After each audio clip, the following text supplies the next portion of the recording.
नमस्कार दोस्तों। पैलेस्टीन और इजराइल के बीच में युद्ध जारी है। इजराइल लगातार गाजा में हमले पर हमले किए जा रहा है। गाजा के कई लोग अब तक उनके हमले में मारे जा चुके हैं और उसमें भी महिलाएं और बच्चे अब तक कई बड़ी संख्या में मारे जा चुके हैं। हमास के एक हमले ने वर्ल्ड वॉर 3 जैसी सिचुएशन क्रिएट कर दी है। हमास ने दुनिया को दो गुटों में बांट दिया है। एक गुट हमास का समर्थन करता है तो एक गुट इजराइल को समर्थन करता है। इसने सिर्फ विश्व को ही नहीं भारत को भी दो गुटों में बांट दिया है। एक गुट इजराइल को समर्थन करते हुए कहता है कि हमास एक आतंकी संगठन है, वह अक्सर ही आतंक जैसे हमले करता है और जैसा उसने इजराइल के साथ किया, उसके इस हमले में न जाने कितने मासूम और निर्दोष मारे गए हैं। दूसरे गुट में कई लोग तो ऐसे हैं कि जिन्हें यह नहीं पता है कि हमास एक देश है या एक ऑर्गेनाइजेशन है। वह हमास को सिर्फ इसीलिए सपोर्ट कर रहे हैं क्योंकि वहां पर एक मुस्लिम आबादी बिलोंग करती है। उनका कहना है कि यह मुस्लिम आबादी पर अत्याचार है, जिसके कारण हम पैलेस्टीन को सपोर्ट कर रहे हैं। चलिए देख लेते हैं रिपोर्ट में कि हमास को समर्थन करना और उसका विरोध करना कितना सही है। तो उसके लिए सबसे पहले शुरुआत करते हैं गाजा स्ट्रिप से, जहां पर ये लोग रहते हैं। दोस्तों, गाजा कोई देश नहीं है, गाजा एक पैलेस्टीन का हिस्सा है। पैलेस्टीन उसी तरह डिवाइडेड है जैसे 1971 से पहले पाकिस्तान डिवाइडेड था, जिसका एक हिस्सा आज बांग्लादेश है। उसी तरह पैलेस्टीन भी दो हिस्सों में डिवाइडेड है। एक हिस्से को वेस्ट बैंक कहते हैं, जिसमें फतेह अपनी सरकार चला रहा है, तो दूसरे हिस्से को गाजा कहते हैं। गाजा भूमध्य सागरीय और लाल सागर से जुड़ा हुआ हिस्सा है, तो दूसरी तरफ वेस्ट बैंक चारों तरफ लैंड से घिरा हुआ जगह है। हमास एक पैलेस्टीन इस्लामिक पॉलिटिकल ऑर्गेनाइजेशन और उग्रवादी ग्रुप है जो 1987 में जब इजराइल ने गाजा स्ट्रिप और वेस्ट बैंक पर कब्जा कर लिया तो उसका विरोध करने के लिए इसे बनाया गया। हमास का नाम अरेबिक शब्द हमास से लिया गया है, जिसे हिंदी में उत्साह और इंग्लिश में करेज बोलते हैं। हमास का पूरा नाम हरकत अल मुकावमा अल इस्लामिया है।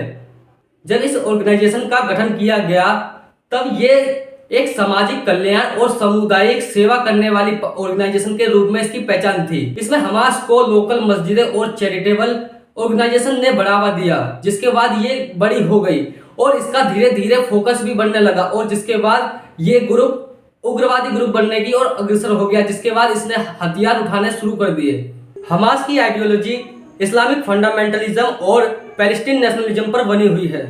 इस ऑर्गेनाइजेशन का मेजर गोल है पैलेस्टीन को फ्रॉम रिवर टू सी तक जोड़ना, जिसके अंदर भूमध्य सागरीय से लेकर जॉर्डन रिवर तक आता है। इसके अंदर इजराइल का पूरा क्षेत्र आता है।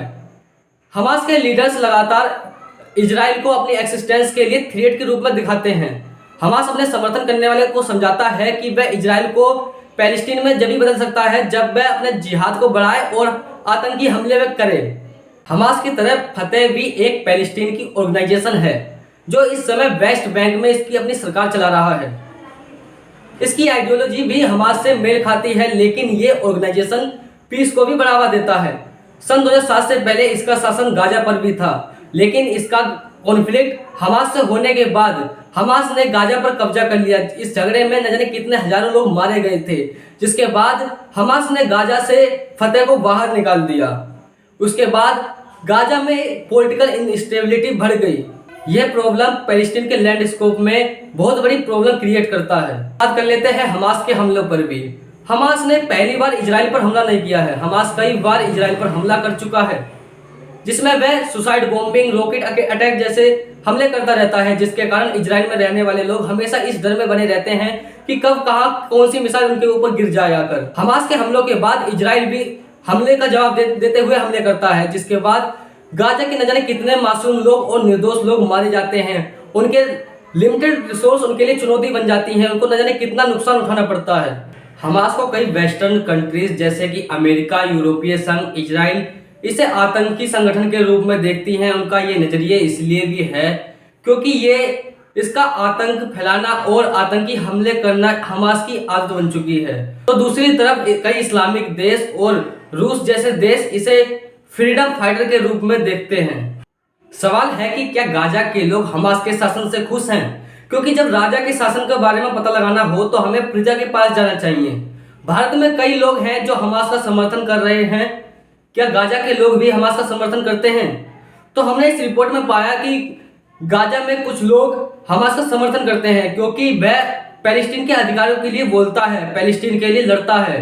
लेकिन और हमास ने भी उनके लिए एजुकेशन पर और सोसाइटी वेलफेयर पर काफी कुछ खर्च किया है, जिससे वह विश्वास दिलाता है कि हमास उसके क्षेत्र में काम भी कर रहा है। तो दूसरी तरफ हमास का विरोध भी जरूर होता है, क्योंकि वहां पर अर्थव्यवस्था चुनौती बन चुकी है, बेरोजगारी दर बढ़ चुकी है, इजराइल की नाकाबंदी के दौरान आने जाने में प्रॉब्लम होती है, मूलभूत आवश्यकताओं की कमी से जूझना पड़ता है। ऐसी प्रॉब्लम आपको हमास के शासन में देखने को मिलती है। अगर हमास के सरकार की शासन में अगर आप विपक्षी पार्टी से हैं या एक आम आदमी जर्नलिज्म है, तो आपके पास ये कोई अधिकार नहीं है कि आप वहां पर सवाल करें। अगर आप सवाल करते हैं तो आपको गिरफ्तार कर लिया जाता है, आपको किसी भी तरीके की कहानी बनाई जाएगी, आपको गिरफ्तार कर लिया जाएगा। भारत में कई लोग हैं जो भारतीय सरकार पर निशाना साधते हैं कि यहाँ पर फ्रीडम ऑफ स्पीच नहीं है, और कुछ ऐसे यूट्यूबर पत्रकार भी हैं जो भारतीय सरकार पर हमेशा निशाना साधती है।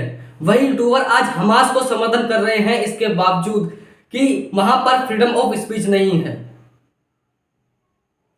अगर मान भी लें कि भारत में फ्रीडम ऑफ स्पीच नहीं है, तब भी आप देखते होंगे कि भारत सरकार को चित्र बनाकर टारगेट किया जाता है। क्या आप हमास में भी ऐसा कर सकते हैं? क्या आप हमास के साथ भी ऐसा कर सकते हैं? नहीं। अगर आप हमास के शासन में पैलेस्टीन में कोई भी चित्र बनाकर सरकार का विरोध करते हैं तो आपको गिरफ्तार कर लिया जाता है। ह्यूमन राइट ऑर्गेनाइजेशन ने भी हमास की इस चीज पर काफी निंदा की है, और अगर ऐसे मुद्दे आए तो पॉलिटिक्स का ही पीछे रह जाती है। जिस दिन हमास ने इजराइल पर हमला किया था, पीएम मोदी ने ट्वीट कर इजराइल के साथ देने की बात कही थी, जिसके बाद विपक्षी पार्टियों को इसमें अपॉर्चुनिटी दिख गई। पहले अपॉर्चुनिटी दिखी कि उन्होंने मोदी का विरोध करने का कुछ मुद्दा मिल गया, दूसरी अपॉर्चुनिटी ये थी कि उन्हें मुस्लिम वोट बैंक बनाने का मौका मिल गया था, तो उन्होंने तुरंत ही हमास को समर्थन करना शुरू कर दिया। इसके चलते लोगों ने भारत और इंडिया के बीच में अंतर बताना शुरू कर दिया है। जैसे कि आप जानते हैं, इंडिया एक गठबंधन बन चुका है, तो लोग कहते हैं कि जो इजराइल के साथ खड़ा है वह है भारत, और जो हमास के साथ खड़ा है वह इंडिया है। वीडियो के लास्ट में मैं यही कहना चाहूंगा कि हमें किसी देश का समर्थन और विरोध नहीं करना है, हमें आतंक का विरोध करना है, क्योंकि आज अगर हम हमास को छोड़ देते हैं तो इन फ्यूचर वह फिर अटैक कर सकता है, जिसका खामियाजा हमास को नहीं, पैलेस्टीन की आम जनता को भुगतना पड़ता है। उसमें आम लोग मारे जाते हैं, आम नागरिक मारे जाते हैं, दोनों देशों में काफी नुकसान होता है। तो अगर हम आतंक को खत्म करेंगे तो हम एक अच्छा फ्यूचर पाएंगे। अगर हम आतंक को सपोर्ट करेंगे तो ना जाने कल वो मिसाइल हमारे ऊपर भी गिर सकती है। तो हम चाहते हैं कि जल्दी से जल्दी ये युद्ध खत्म हो। हमास एक आतंकी संगठन है या कोई आपको हिसाब से ठीक पार्ट ऑर्गेनाइजेशन लगा तो कमेंट में जरूर बताएं। तब तक के लिए वीडियो में इतना ही। अगर आपको हिजबुल्लाह के ऊपर भी वीडियो चाहिए तो कमेंट करें। चैनल को लाइक सब्सक्राइब करना ना भूलें।